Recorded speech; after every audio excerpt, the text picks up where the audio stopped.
As the door is quickly closing on another decade, the smartphone decade, it's time to take a look at just how we're using these devices. Frankly, if you're still using the default option on your phone, you're doing it wrong. Don't at me. Now, I'm located in North America, so I'm looking at you, my fellow continent sharers. The rest of the world is pretty far ahead of us when it comes to adopting new technology. I too was once like you, simply using what came on the phone out of the box and never changing because that's what we do here. However, once I dipped my toe into the alternate messenger game about 4 years ago, I realized just how deep and complex it could get. In this video, I'm going to go through the top apps available and show what they get right and what they get wrong. The key criteria are functionality and security.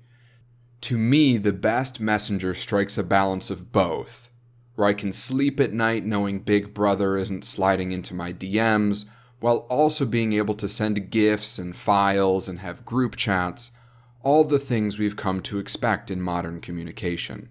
So, in no particular order, let's get started. Disqualified. iMessage. Yes, you technically can message Android users from the iMessage client, but then it becomes an SMS and not an iMessage. Seeing as iPhones only constitute about 10% of the global market share, it simply doesn't qualify for inclusion here. For full disclosure, I just picked up an iPhone 11 Pro, replacing my 5-year-old iPhone 6 and Galaxy S6, use a second-hand 2015 MacBook Air for work, and am editing this video on a PC I built myself. I really have no brand loyalty. I just use what I like and what works best. iMessage is not that. And speaking of new phones, we'll get into that later because 2 entries on this list are not very friendly to device upgrades. Worst overall, Facebook Messenger. Does this surprise anyone? I hope not.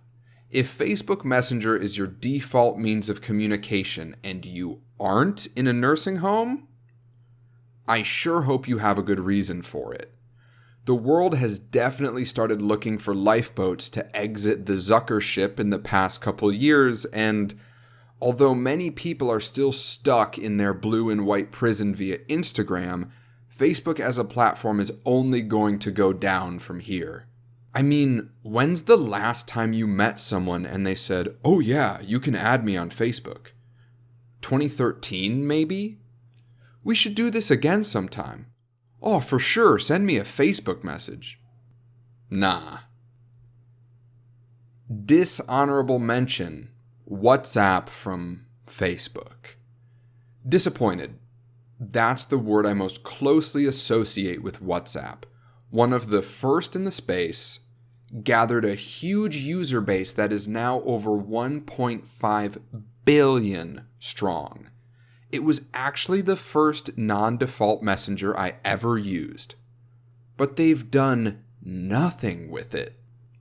I have a couple friends abroad with whom I still use WhatsApp, but it feels no different from when I first downloaded it in 2013. They don't even have dark mode yet. Facebook dropped $19 billion to acquire the app, but have done zero. I guess maybe it's just another giant vein of user data to tap, especially with ads coming to WhatsApp in 2020, but I'm not really sure what the point is. As of recording this video, the last added feature was in October of 2018 when stickers finally came to WhatsApp. Really? You've got Facebook money, and all you can manage is 1 feature a year. Do you even have a development team? If so, what are they doing? I'd seriously like to know. Most secure. Signal.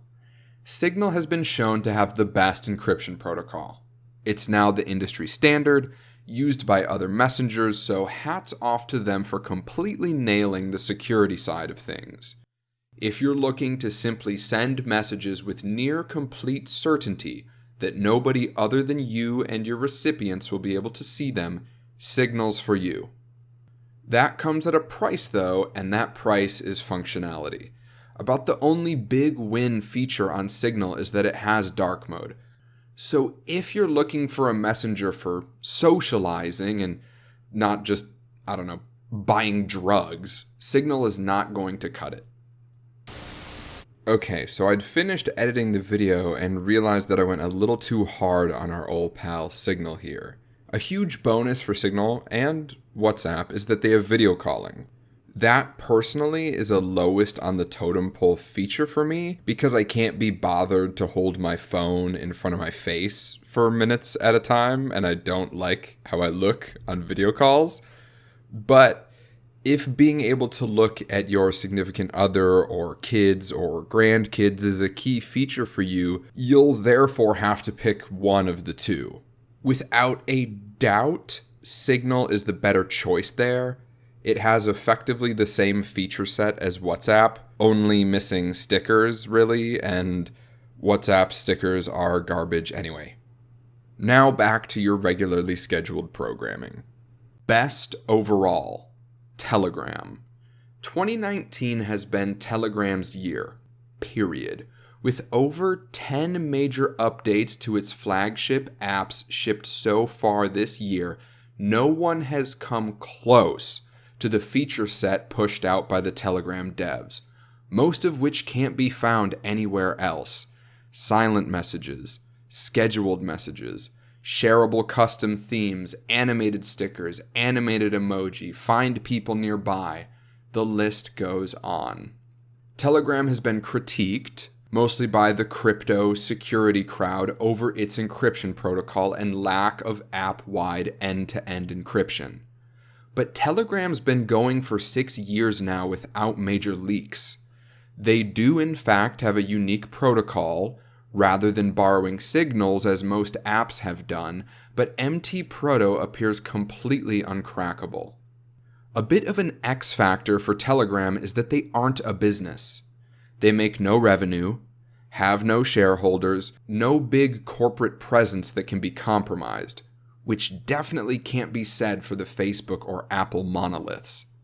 For every other app on this list, there will or could come a time when a choice has to be made between the truth and money or optics. That simply isn't the case for Telegram. When using a messenger, I want to feel like I'm socializing and not simply corresponding. With every other entry on this list, you will run into an imaginary fence quite quickly. iMessage is nearly immediately, with Android users. WhatsApp is the file upload size. Seriously? 100 megabytes for files and 16 megabytes for video? What is this, Gmail? Facebook Messenger is... I'm just going to leave that there. Signal, as well as WhatsApp, both fail in the cross-platform space, whereas Telegram has true, native, standalone apps. WhatsApp requires you to keep your phone nearby and connected to the internet to use their web and desktop versions, and Signal only lets you link a desktop device, unable to support additional mobile devices or tablets. I actually played myself when I went to make this video, booting up WhatsApp and Signal on my new phone, only to find the apps completely barren because I opted out of WhatsApp's suspect backup, and Signal has zero transferability because of their end-to-end encrypted architecture. I've been so spoiled by Telegram that I hadn't even considered the fact that a new phone would kill my previous conversations on other apps.